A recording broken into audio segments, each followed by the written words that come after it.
sih dengan organisasi juga gitu. Jadi Mbak Aziza lagi sibuk organisasi ya? Ya, Oh iya. Ya tapi Mbak Aziza tetap ngelakuin hal-hal yang kayak hobi Mbak Aziza gitu. hobi kayak masa itu kayak nggak sibuk, kayak ya lebih baik apa ya, bukan lebih baik sih, kadang terdistract kayak nonton film dulu gitu. Jadi kayak distract kelamaan. Jadi udah nggak sempat ya karena ada organisasi juga. Kira-kira apa yang bikin Mbak Aziza mau sini? Tujuan saya masih itu saya tuh lagi nunggu apa ya, gimana sih jadi pemimpinnya baik itu, terus apa ya,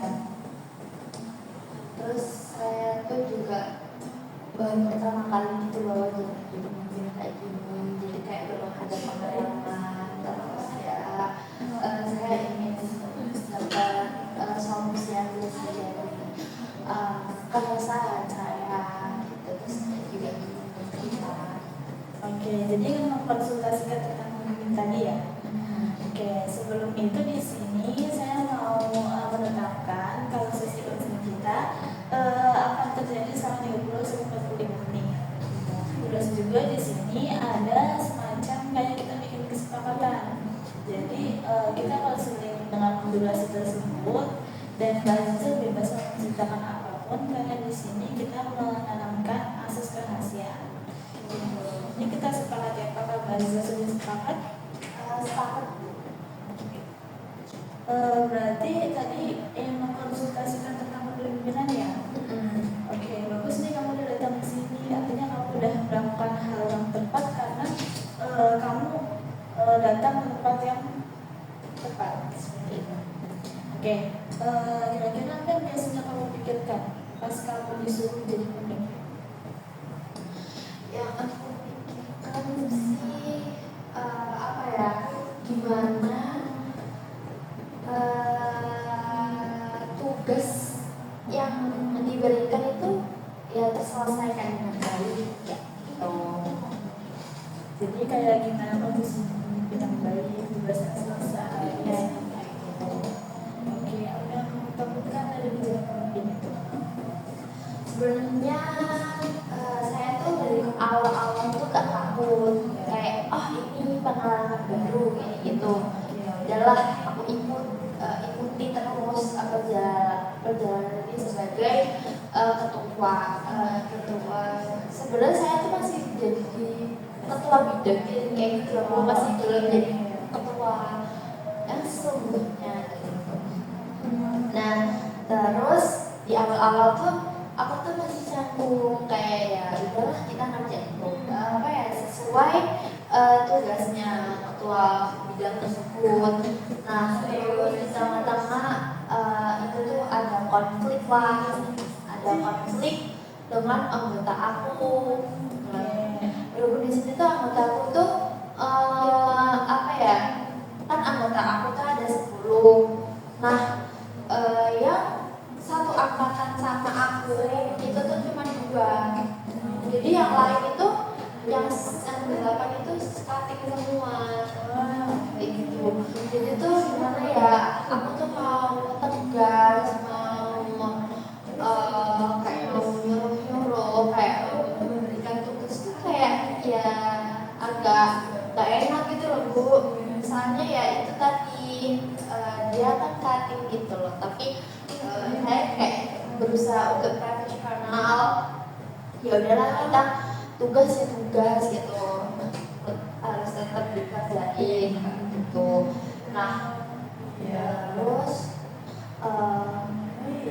benar akhirnya tuh aku kayak kepikiran terkait anggota aku, satu anggota gimana apa ya, gini ada sih 2 sebenarnya.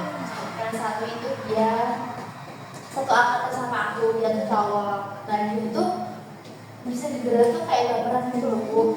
Dia tuh anak-anaknya baperan. Terus kayak dalam suatu kinerja tuh dia tuh kayak kurang baik sih menurutku gitu. Terus kemarin tuh kayak aku juga ada konflik sama dia, terus aku selesain lah masalahnya. Kamu tuh kenapa ada alasan kalau emang gak suka sama aku tuh bilang gitu kan, kenapa kamu gak ngerjain juga. Terus dia tuh kayak malah pikirannya tuh kayak masih labil gitu loh Bu. Kayak aku gak suka kayak gitu, aku tuh udah besar tapi kayak malah kayak gitu. Kayak kalau aku harus menjelaskan kayak gini itu loh, sedangkan aku tuh udah besar, ngapain kayak gitu.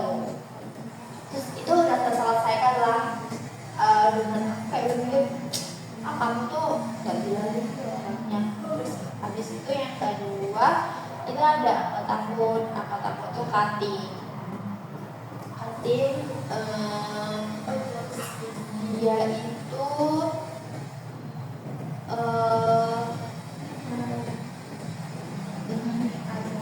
cutting.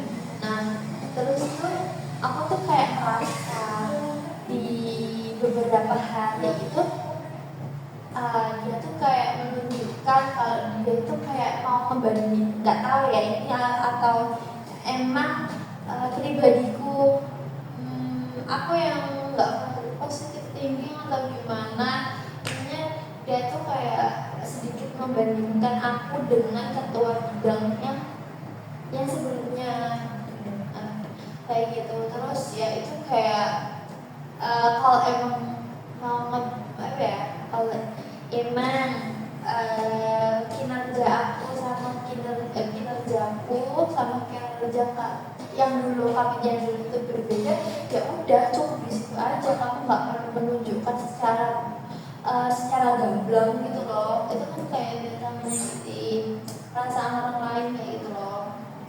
Dan dia tuh kayak awal-awal tuh kayak masih belum kelihatan kalau dia tuh kayak gitu. Terus aku nggak tahu dia tuh kayak gitu tuh antara iri akan aku jadi ketua bidang atau gimana, nggak tahu. Atau emang di sini tuh kayak kinerja aku tuh sebagai ketua bidang tuh kurang baik ya mungkin. Emang aku tuh kayak di awal-awal agak kurang baik itu Bu, jadi ketua bidang. Di awal waktu aku masih produktif, terus di tengah-tengah tuh kayak aku mulai pledor. Kayak pernah sih satu kesalahan sebenarnya itu aku kayak jarang nulis notulensi kayak gitu.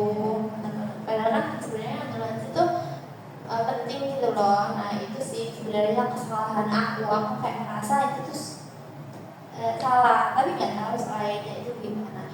Dan itu tuh kayak bener-bener diikat sama dia tuh kayak dijadiin akar permasalahan kayak gitu loh.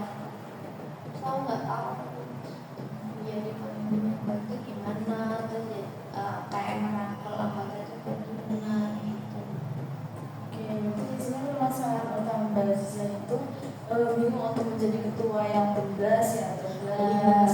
Terus juga ketua yang kayak menghilangkan sifat keenakan seperti itu ya. Terus juga buat menyelesaikan solusi di dalam suatu kelompok itu seperti apa gitu ya. Oke, sebelumnya kalau boleh tahu Mbak Aziza ini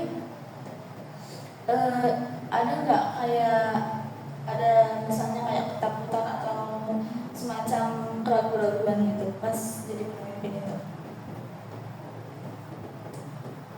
Sebenarnya kalau di awal-awal itu ada keraguan, tapi kayak yang membuat aku percaya itu oh yaudah ini sebagai pengalaman baru. Oke, berarti sebenarnya persoalannya Mbak Aziza pengen bersikap tegas ya, pengen bersikap tegas ya, juga gimana? Ya itu pengen bersikap tegas tapi ya kayak gak enak. Iya, berarti pengen bersikap tegas sampai menghilangkan rasa keenakan itu ya. Oke. Kira-kira kalau dari Mbak Aziza sendiri pernah nggak kayak berpikir ini ada kaitannya nggak ya pas Mbak Aziza masih kecil sifat gak enakan ini? Mungkin kayak takut salah atau gimana? Takut salah, takut salah.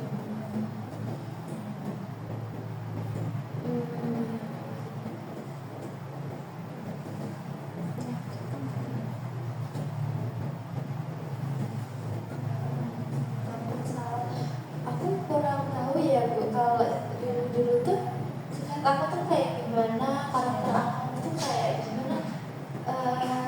Aku tuh kurang tahu, kayak aku belum mendapatkan jadi diriku aku gitu loh. Dan dulu tuh kayak kalau trauma tuh kayak ya biasa lah, kayak mungkin takut takut pisau ya kayak gitu, kayak dalam hal kepribadian tuh sejauh ini kayaknya kalau takut salah tuh masih belum. Takut salah Atau mungkin kayak benar-benar hubungan pertemanannya seperti itu.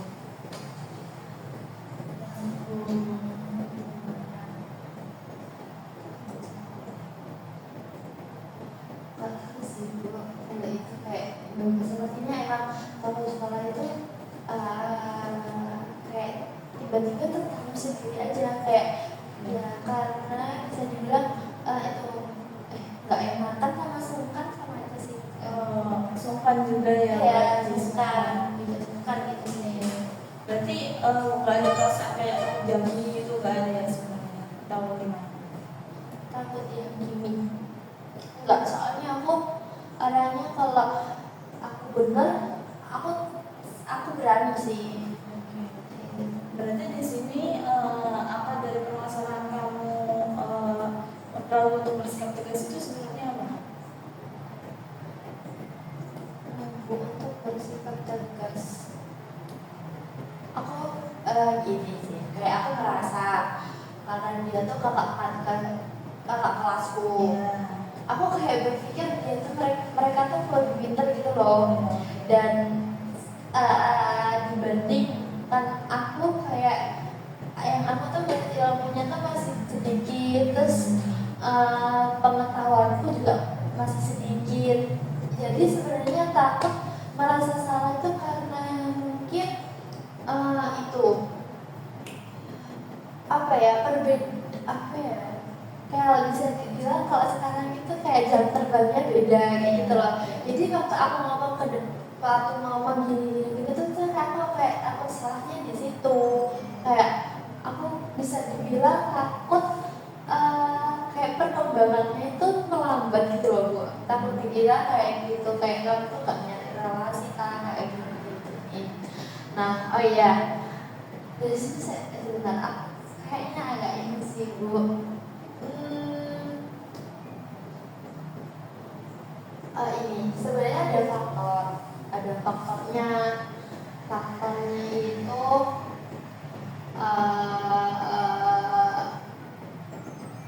kan di sini saya kayak anak pertama gitu loh. Ya. Nah, terus saya nggak tahu gimana pola asuh orang tua saya tuh kepada saya tuh kayak gimana. Aku juga belum paham kan waktu dulu, dan aku tuh menyadari waktu yang kuliah ini, nggak menyadari karena dulu tuh saya kan di pondok kan anak pondok, jadi kayak pasti jauh dari orang tua, terus dari sama jauh dari orang tua juga, itu kayak mengalami perkembangan manusia gitu loh, perkembanganku itu kayak mempengaruhi sih. Aku nggak tahu aku harus menyalahkan umat atau gimana. Apa aku aja yang kurang mencari gitu loh, itu sih. Jadi dari situ aku kayak merasa takut karena aku merasa kayak tertinggal, jadi aku kayak takut mau ngasih tahu. Jadi ada faktor karena dulu jauh dari orang tua juga ya. Jadi ngerasa takut ada yang kurang dari perkembangannya, terus juga takut kurang pengalamannya gitu ya. Oke. Berarti dari hal itu Mbak Zina udah menemukan salah satu faktornya karena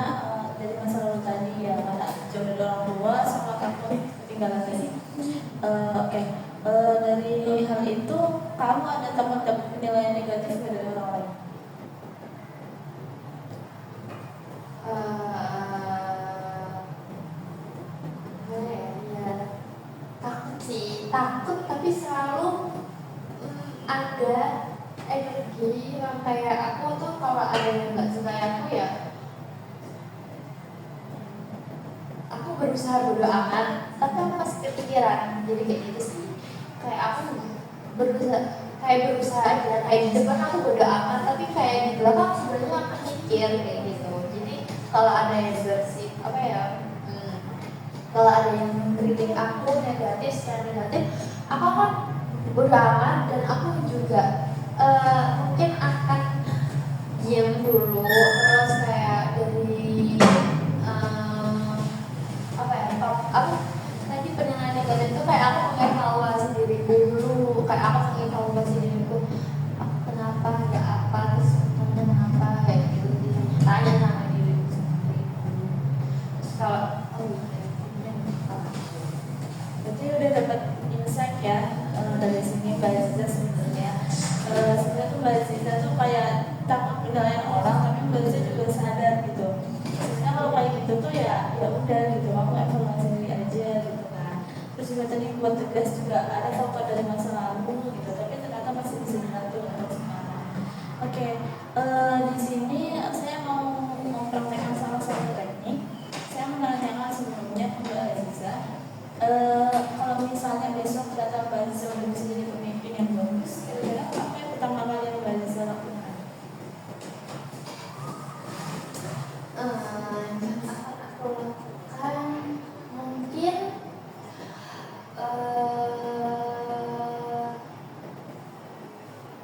itu lebih sportif lagi, terus kayak notulensi kayak tetap terus mencatat notulensi, terus menjadi pemimpin yang merangkul anggotanya, terus aktif juga kayak selalu merespon gitu loh. Ya sebenarnya sekarang itu juga merespon, tapi kayak menurut aku kayak kurang gitu loh. Terus aku juga kadang itu sih keterbatasan pemahamanku kayak kurang gitu sih Bu. Jadi itu kayak itu kayak menghambat sebenarnya, menghambat aku dalam memahami satu hal. Kayak aku berpikir kalau jadi duta tuh ya kamu harus tahan gitu kan, konsepnya. Soalnya kita membawa angkatan tersebut. Nah sedangkan dari aku tuh kayak aku tuh masih butuh orang gitu loh untuk memahamkan tugas tersebut kayak gitu. Jadi kayak aku tuh mau tanya ke anggota tuh, aku tuh kenapa begini, lah kamu kok nggak tahu kayak gitu loh. Berarti sebenarnya tadi itu yang dimaksud kita utama sendiri itu ya. Tadi yang pertama kali yang dilakukan itu suportif sama anggotanya. Iya. Mungkin itu salah satu hal yang menjadi harapan Mbak Aziza ya kalau misalnya harus jadi pemimpin yang baik. Oke, kira-kira Mbak Aziza coba bayangkan momen ketika Mbak Aziza tuh bisa bersikap tegas dan diapresiasi orang lain itu saat apa? Bersikap tegas. Apa ya? Selama saya menjadi ketua. Enggak, selama apapun itu hal yang bikin Mbak Aziza kayak bersikap tegas nggak harus mikir 2 kali, terus buat dihargain ya Mbak Aziza dapat penghargaan itu dari orang lain saat ini. Itu sih kayak aku pernah tegas sama orang ya, itu sebenarnya kayak ya bisa dibilang aku juga di sini sebagai CEO gitu loh. Dan di situ saya kayak aku lumayan tegas gitu. Terus si dia tuh kayak nggak suka dengan ketegasanku, tapi ketegasanku tuh kayak emang benar gitu loh. Jadi di situ kayak main logika aja gitu loh. Kamu loh, aku tuh bakal tegas kalau ya itu sesuai SOP gitu loh Bu. Kalau di situ aku juga melakukan hal tersebut, kayak juga sama tugas itu tuh baik gitu loh. Tapi kalau mungkin ya kayak aku belum menjadi satu tegas karena dari aku sendiri kan ada kekurangan dalam faktor tersebut, contohnya kayak gitu. Sebenarnya Mbak Aziza, tadi kan Mbak Aziza udah pernah merasakan kan kebiasaan bersikap tegas dan benar. Nah, Mbak Aziza bisa bayangkan saat nanti bisa menjadi pemimpin, terus bisa